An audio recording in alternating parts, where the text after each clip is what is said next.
Alrighty, hello. My name is Ricardo Perez, and I'm the Communications and Community Engagement Coordinator here for the Larimer County Office of Emergency Management. And I'm here today with Camille. I'm Camille Millard. I am the Preparedness and Resiliency Coordinator for Larimer Office of Emergency Management. So today we'll be working on another edition of our Emergency Preparedness 101 short videos. And then we'll be talking about any special considerations today. So the key areas of focus that we're going to talk about today are large and small animals, medical needs, transportation, and communication. So to get started here, there are two types of evacuations here in Larimer County. As we've talked before in previous videos, the first one is the voluntary evacuation that is pushed out whenever there is time to push out a voluntary evacuation. And then at this time, anybody with kind of these special considerations that we're going to walk through should evacuate at this time. And these are only emitted when there's additional time to push these out. So these are not always pushed out, but a mandatory evacuation is when there is no time to plan or to gather your things, is when you just need to mobilize and get out of the area. So here next.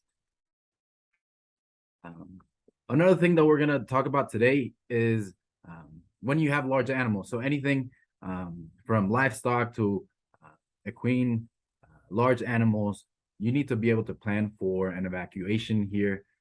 So if you have a trailer, or you need to also think about potential evacuation routes that you need to take, and really take into consideration some of this additional time that you're going to need. And then there's also going to be a bit of stress also if there's a need for evacuation. So really putting the time ahead of time to plan for these large animals really will make a big difference. You also need to, if you can, make partnerships with your neighbors in case that they also have large animals, or you can kind of rely and have a plan ahead of time to work on some of these things. But this is the website here is the American Veterinary Medical Association, and this has a great web page for any disaster kind of evacuation needs, and it goes into pretty much the detail that you some of the things that you need to keep in mind. So your identification of kind of your large animals, and kind of the things, the food and water, and really everything that you should keep in mind while having to evacuate. But this is another resource that you can look into, and the website's right there for that information. So next we're going to talk about small animals, which does include pets and service animals. When evacuating these small animals, it's really important to have a plan and practice this plan. This plan should include communicating with your neighbors in case you aren't home, so maybe they can help get your pets out of your home.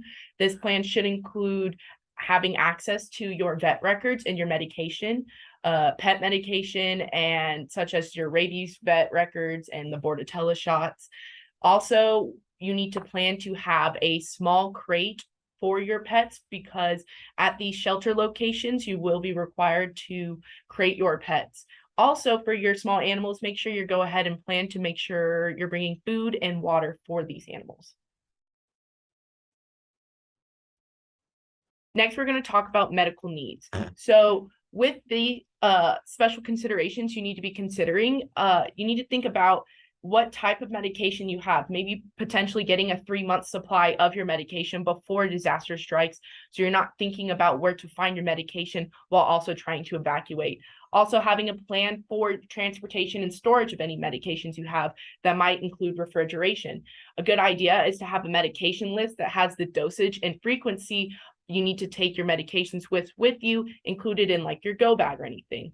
And next thing is, if you use durable medical equipment such as canes or walkers, go ahead and consider yourself a special population that should leave during that voluntary evacuation site, because you will need extra time to evacuate than someone who doesn't use those. Also, you need to have plans with your home health care facility, such as creating a plan with the provider about what you will do during an evacuation if they happen to be in your home. On top of that, if you have any acute medical needs, such as you are recovering from surgery or you are a person who can get pregnant, go ahead and make sure you're considering any special needs and medications that are unique to those situations. On top of that, if you're immunocompromised, make sure you're creating a plan that includes potentially sheltering with a friend instead of staying in shelters. Or if you are sheltering in a mass evacuation shelter, include masks in the list of medical equipment you need to bring with you. So another point that we want to make sure that we touch on is the transportation. So any kids that are, for any reason, they're at home alone, they just need to be able to know where they're gonna go and have information on just any kind of emergency. So having a plan of where they can go in an evacuation, or kind of have that conversation with them ahead of time, is also going to be needed. And then folks that don't have access to a vehicle, it's also a great idea to be able to kind of partner with any friends or neighbors that are in the area and kind of have that support system ahead of time. Will also go well here, and any additional planning will be needed here if certain individuals don't have access to a vehicle. But overall, just having an overall awareness of kind of the transportation needs that you're going to have in case an emergency will go a long way. The next one here is kind of ties into the transportation piece. It's also being able to have a communications plan for you and your family. So here at Larimer Emergency Telephone Authority, the partnership that we have with the Office of Emergency Management, is they have lots of ways that they communicate to the public in an emergency. So one of those ways is the Reach Well application that you see here. So this is an application that the public can download, and they can choose the language that they want to receive these emergency alerts in. And it has over 100 languages that you can choose, and it's automatically translated. So this is just another way that folks that don't use English as a first language to be able to receive this same communication for emergency notifications. But that goes around the whole communication kind of idea. Just be able to, again, communicate with you and your family where you're going to meet up, and any emergency contact information, and kind of have that family planning time for any important phone numbers, or an area that you will meet at for in case of an evacuation.